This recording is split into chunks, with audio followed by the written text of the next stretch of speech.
И к другим новостям. Российско-кыргызский фонд развития дал отчет по итогам 2017 года. Так, в прошлом году РКФР профинансировал 823 проекта на сумму 216 миллионов долларов. Благодаря этому значительно увеличился экспорт, выросло количество рабочих мест и налоговых поступлений в бюджет. О приоритетах финансирования фонда и его планах на будущее Зарема Мусаева. Согласно отчету главы правления РКФР Эркина Асрандиева, в Кыргызстане за счет фонда реализуются проекты на сумму 540 миллионов долларов, вклад фонда 48%, остальные – собственные средства заемщиков, партнеров и других финансовых институтов.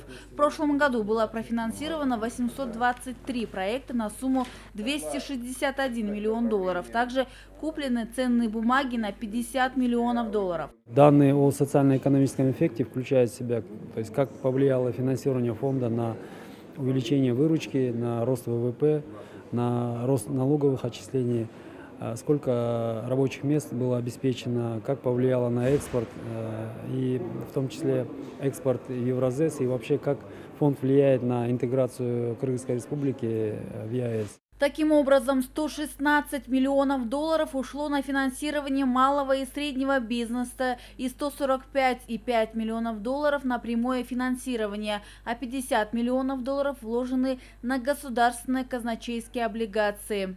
Заместитель министра финансов России Сергей Старчак отметил, что активы фонда всего за 2 с небольшим года работы составили 10% активов всей банковской системы Кыргызстана.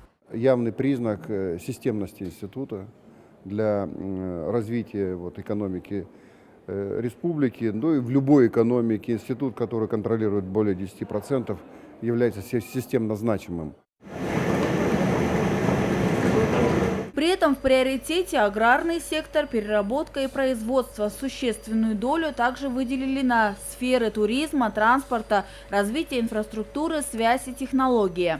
В разрезе регионов из 823 кредитов большинство остались в Бишкеке и Чуйской области. В остальные регионы ушло всего 30%. Это говорит, что в регионах в основном развивается средний и малый бизнес.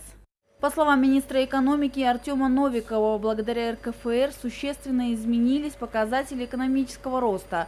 Так, в 2017 году более 48 миллионов долларов налоговых отчислений поступило по деятельности предприятий, профинансированных РКФР, а экспорт в страны ЕАЭС вырос на 27%, в том числе благодаря предприятиям, профинансированных фондом. Благодаря реализованным проектам произошло увеличение количества рабочих мест, работающих на предприятиях, профинансированных по линии фонда, на 18%. То есть это порядка 2500 прямых рабочих мест, не считая косвенного эффекта.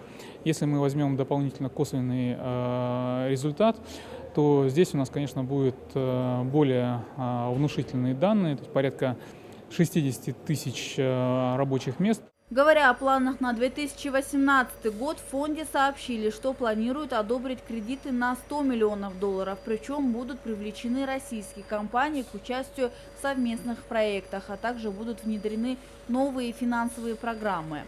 Зарема Мусаева и Сентур Абукеев, Общественный, Первый канал.